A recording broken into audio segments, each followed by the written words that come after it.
Nah, jumpa lagi bersama aku Archannel. Jadi kali ini aku akan ngebahas tentang bagaimana awal aku menggunakan cadar, karena kemarin-kemarin banyak yang ngechat, banyak yang nge-DM gimana sih awalnya aku pakai cadar. Cerita dong kak, gini-gini, motivasi dong kak bagi kita yang belum menggunakan cadar, kita juga pengen. Nah, jadi kali ini aku akan cerita, tapi sebelum aku cerita, jangan lupa di subscribe, like, komen, dan share. Nyalain loncengnya ya. Bismillahirrahmanirrahim. Nah, jadi aku akan cerita bagaimana awal mula aku pakai cadar gitu, dan bagaimana caranya aku minta izin ke orang tuaku. Nah, jadi pada tahun awal cerita nih ya, pada tahun 2015, waktu itu aku masih tinggal di kampung, waktu itu aku masih sekolah. Aku baru-baru keluar dari pesantren waktu itu. Saat aku baru keluar dari pesantren, aku itu pesantrennya cuma sebatas SMP. Terus karena ya ada terhalangi oleh biaya gitu kan, jadi aku keluar dari pesantren, aku masuk ke sekolah biasa. Nah, pada saat sekolah biasa, beberapa bulan setelah aku keluar, sekitar 8 bulan ya kalau nggak salah, nah itu ada anak kuliahan dari UIN. Nah, jadi dari UIN itu aku ngeliat, Masya Allah gitu kan, kakak ini Masya Allah banget gitu kan pakai cadar, dan dia tertutup banget gitu kan. Walaupun dia tertutup banget, tapi dia tetap berkomunikasi dan bersosialisasi dengan orang-orang. Nah, dari situ aku berpikir loh, "Hmm, kenapa aku nggak bisa seperti dia gitu kan, padahal aku pengen banget gitu, aku pengen menggunakan cadar itu dari sewaktu aku di pesantren." Kenapa aku bilang sewaktu aku di pesantren? Pada waktu itu, saat aku izin pulang waktu itu karena aku sakit. Nah, jadi aku sama ibu aku ke pasar. Setelah aku sehat ya, aku ke pasar sama ibu aku, terus aku nemuin sosok seorang wanita yang menggunakan cadar. Terus aku ngelihatnya tuh nggak berkedip gitu, Masya Allah gitu. Pokoknya aku senang banget, terus aku nyaman juga ngelihat orang yang menggunakan cadar. Terus akhirnya aku memberanikan diri untuk, aku berusaha, aku pasti bisa, aku juga harus bisa seperti seperti orang tersebut gitu kan. Orang bisa, kenapa aku enggak gitu. Nah, akhirnya eh, itu aku kelas 2 SMP. Nah, terus aku tetap masih sekolah di SMP, nah di pesantren maksudnya. Nah, setelah aku keluar dari pesantren, aku menemukan itu tadi, kakak-kakak yang pakai cadar. Dia di kampung itu, karena itu ada namanya KKN, kuliah kerja nyata di kampung aku. Nah, waktu itu aku memang nggak berani nyapa sama sekali, nggak berani nyapa. Nah, pada waktu perpisahan, terus aku nyapa dia, Assalamualaikum kak gitu kan. Nah, waktu itu aku kelas dua SMA. Itu aku kelas 2 SMA. Nah, terus aku tanya-tanya, kak gimana kak caranya untuk pakai cadar. Tuh aku banyak nanya, dan itu pas banget hari perpisahan dia gitu kan. Nah, sebenarnya di hari sebenarnya panjang waktu kalau aku mau ngobrol sama dia, tapi karena aku nggak beraninya bukan apa, cuman aku takut gitu kan. Takutnya apa? Takut nggak direspon gitu kan, takut nggak di, ya tanggapannya takut nggak ditanggepin gitu. Itu suatu ketakutan karena dia kan orang baru. Nah, dan juga aku di kampung aku itu termasuk orang yang jarang berkomunikasi dengan orang. Jadi aku sedikit canggung gitu kalau mau ngomong dengan orang, terutama orang baru gitu. Nah, akhirnya waktu hari perpisahan dia di kampung aku itu, aku nanyalah sama dia, gimana kak proses untuk pakai cadar.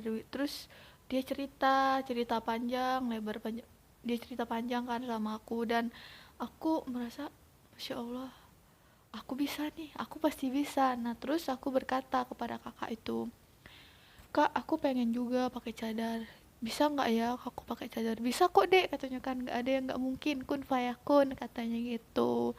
Nah, di situ juga aku berpikir, oh iya, aku kan lulusan dari pesantren, aku juga memiliki beberapa ilmu kenapa aku harus nggak aku terapin aja gitu, karena di situ posisinya aku kadang-kadang ya gimana ya, kalau kita ikut ikut alur gitu kan, maksudnya terikut alur sama teman yang salah gitu. Kenapa aku katakan seperti itu ya, karena aku ngerasa aku itu salah jalan gitu.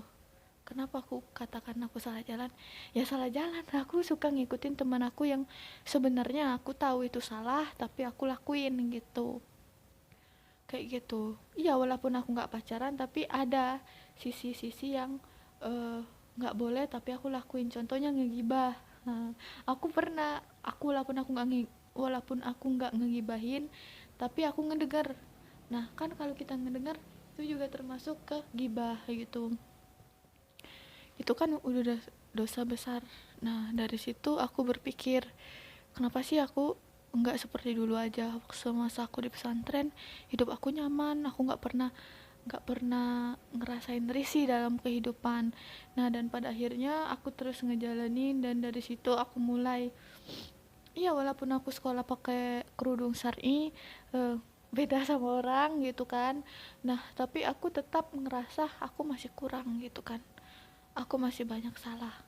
Nah, dari situ aku berusaha untuk menjadi orang yang lebih baik lagi.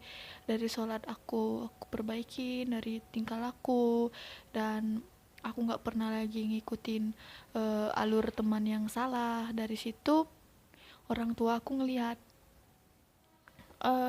bapak aku sempat bertanya, kak kenapa berubah lagi, mau masuk pesantren lagi, katanya gitu kan. Aduh sedih cuy kalau diceritain. Nah terus aku bilang, iya aku nyesel aku keluar dari pesantren, aku bilang gitu. Nah jadi ya mau nggak mau aku kan harus perbaiki diri aku sendiri ya, tanpa aku masuk ke pesantren lagi, karena orang tua aku sempat bilang kalau udah keluar dari pesantren nggak usah pindah-pindah lagi, kalau pindah-pindah lagi aku nggak disekolahin lagi guys. Nah jadi dari situ tuh aku ngerasa, aduh ya Allah, Masya Allah gitu kan, perjuangan aku tuh emang masih panjang gitu, dan aku itu anak pertama, jadi uh, aduh gimana ya, ya gitu. Jadi aku harus kuat, aku harus tegar gimana pun perjalanan aku.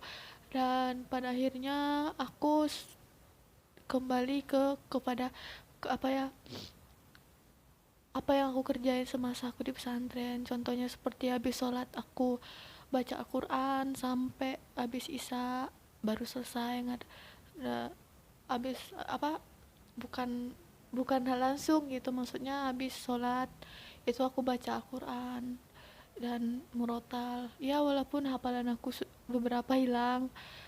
Sebenarnya nyesek gitu kan, kita udah hafal terus tiba-tiba hilang karena kita ngikutin alurnya. Kenapa ya, dari omongan. Kalau seandainya kan kita salah ngomong, hafalan kita juga berpengaruh gitu. Nah dan lambat laun aku lulus sekolah, aku kuliah. Waktu awal aku masuk kuliah, waktu awal masuk aku langsung bilang ke bapak aku, bukan ke bapak, ke ibu, bu seandainya aku pakai cadar gimana, izinin nggak?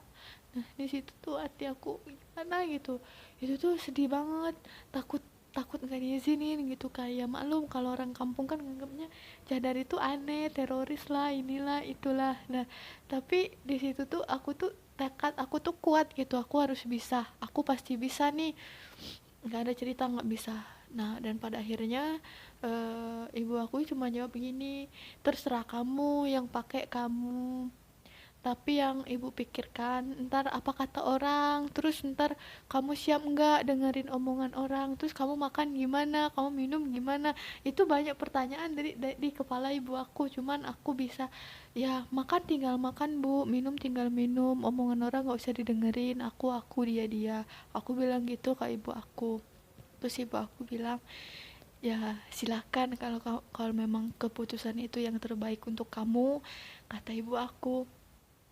Di situ aku seneng banget dong, seneng banget rasanya tuh pengen nangis gitu kan, cuma nggak bisa. Nah tapi di sisi lain aku ngerasa aku harus punya pendukung kayak gini. Nah, dan pada akhirnya aku nge-DM salah satu wanita bercadar itu dari Malaysia, namanya Kak Nur.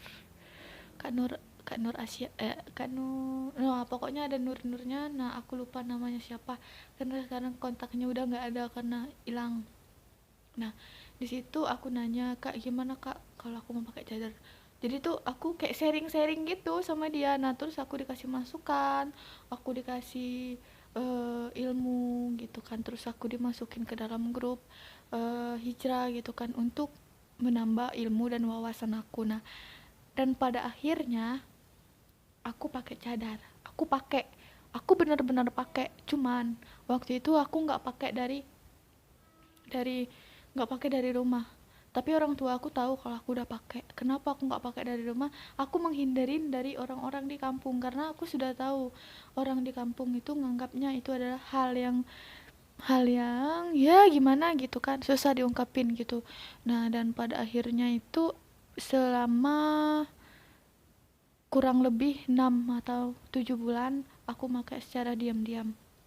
Dan pada akhirnya aku istilahnya itu kayak ibaratkan terciduk gitu ya sama orang di kampung aku.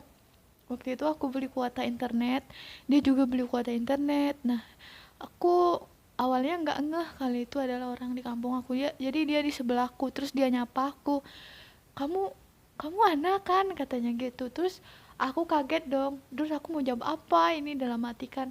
Aduh, gawat nih. Nah, terus pada akhirnya aku bilang, iya, emang kenapa? Aku bilang gitu. Oh, nggak apa-apa katanya gitu. Oh, kamu pakai cadar ya sekarang? Iya, aku jawab aja jujur aja aku to the pointan. Dan pada akhirnya hari itu juga aku memberanikan saat aku pulang dari kampus, aku memberanikan diri untuk memakai cadar dari luar. Dan waktu aku pulang, orang-orang bertanya, itu siapa pakai cadar, itu siapa? Orang-orang bertanya-tanya. dalam hati aku Dalam hati ini deg deg deg gitu kan, takut aja tanggapan orang gimana gimana. Sampai akhirnya hari itu orang-orang belum tahu, dan keesokan harinya orang akhirnya tahu kalau yang pakai cadar itu aku. Dan disitulah titik-titik orang mulai menghina aku, menghujat aku, ngecap aku ngikutin ilmu hitam, ngikutin ajaran sesat, dan bla bla bla bla, dan berbagai macam cara.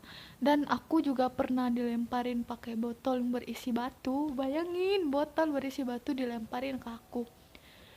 Aku is okay gitu kan. Ya, mungkin tanggapan orang belum bisa nerima karena ya maklum di lingkungan itu istilahnya tuh masih awam gitu. Jadi aku yang nggak masalah orang mau nganggap aku gimana gimana, aku nggak masalah. Yang penting orang tua dan keluarga aku ridho aku menggunakan cadar. Keluarga aku awalnya sempat kaget, kok bisa kamu pakai cadar. Terus aku ceritain seperti tadi yang aku ceritain. Nah, akhirnya keluargaku nerima aku dengan senang hati. Dan eh, sepupu-sepupu aku juga bilang, kau cocok kok pakai cadar katanya, kan kau lebih bagus pakai cadar katanya gitu. Cukuplah selama ini katanya, kan kau hanya menggunakan pakaian syar'i doang, kurang lengkap katanya gitu. Sempat aku bilang, kenapa nggak bilang dari dulu, bang, dek, mas, dan berbagai macam mbak, aku bilang gitu kan. Karena keluarga aku itu gak blasteran, guys, blasteran. Keluarga aku itu blasteran. Nah, jadi manggilnya tuh aneh-aneh, ada yang abang, ada yang kakak, ada yang mas, ada yang mbak, ada yang ayu, dan berbagai macam gitu. Nah, jadi tuh mereka tuh eh, pada senang gitu, tapi ada satu yang nggak senang. Tapi ya udahlah, bodo amat kaku mah. eh, yang penting orang tuaku ridho, itu aja yang penting sih. Nah, itu bagi kalian juga kalau mau menggunakan cadar, itu memang kita pikirkan matang-matang. Nah, seandainya orang bertanya ntar alasan kita menggunakan cadar apa. Nah, aku waktu itu awal-awal sempat banyak pertanyaan, kamu menggunakan cadar dari mana, asalnya dari mana, terus kamu ikutin ajaran apa, dan iya, berbagai macam pertanyaan yang bergelimangan di kepala orang tersebut gitu kan. alasan kau pakai cadar apa, kau mau nutupin apa, kamu nutupin muka kamu, katanya gitu kan, ada yang kau tutupin dari diri kamu sebenarnya kan. Apalagi aku kan murni menggunakan cadar itu tanpa ikut-ikutan, tanpa disuruh, tanpa apapun, itu memang niat dari hati. Nah gitu ya, awalnya sih ya dari itu tadi, dari ngelihat orang gitu kan, dari ngelihat orang kayaknya adem gitu kan, hidupnya nyaman. Nah aku juga pengen hidup nyaman gitu, dan pada akhirnya aku menggunakan cadar. Alhamdulillah hidup aku berubah dari yang dulu aku, ya istilahnya tuh orang-orang nggak senang sama aku. Ya walaupun sekarang banyak juga yang nggak senang, tapi setidaknya kehidupan aku berubah, walaupun nggak drastis. Ya dari misalkan dihargai dan tidak dihargai, nah dari di situ aja gitu ya. Walaupun dulu aku cuma hanya menggunakan pakaian syar'i, tetap aja orang-orang ada yang ya gimana gitu kan. Aku sih kalau dihina, dicaci, dimaki itu sudah jadi makanan sehari-hari aku waktu di kampung gitu. Jadi aku ya santai aja gitu, apapun tanggapan orang bodo amat, yang penting aku aku ya aku gitu, dia ya dia gitu, bodo amat lah orang mau ngomongin aku apa kek gitu. Ya sebenarnya sakit gitu kan. Bahkan aku sempat pernah nangis gitu diomongin orang. Dan gimana sih rasanya diomongin orang gitu kan, pasti sedih lah gitu kan, terutama kita mikirin perasaan orang tua kita. Gak ada orang tua yang senang ngelihat anaknya dihina, dicaci orang. Nah oleh karena itulah aku berpikir apa ya perasaan orang tuaku, aku diginiin sama orang. Cuman ya aku bodo amat gitu kan. Aku cuman bilang ke orang tuaku, Pak Bu, kalau misalkan orang ngatain aku begini begini, gak usah didengerin ya, aku bilang gitu kan. Biarinlah mereka nggak tahu maksud aku menggunakan cadar itu apa, aku bilang gitu. Jadi ya udahlah biarin, aku bilang gitu kan. Nah terus eh tapi bapak aku pernah jelasin alasan yang bagus banget kalau menurut aku ya. Aku lupa alasannya apa ke orangnya.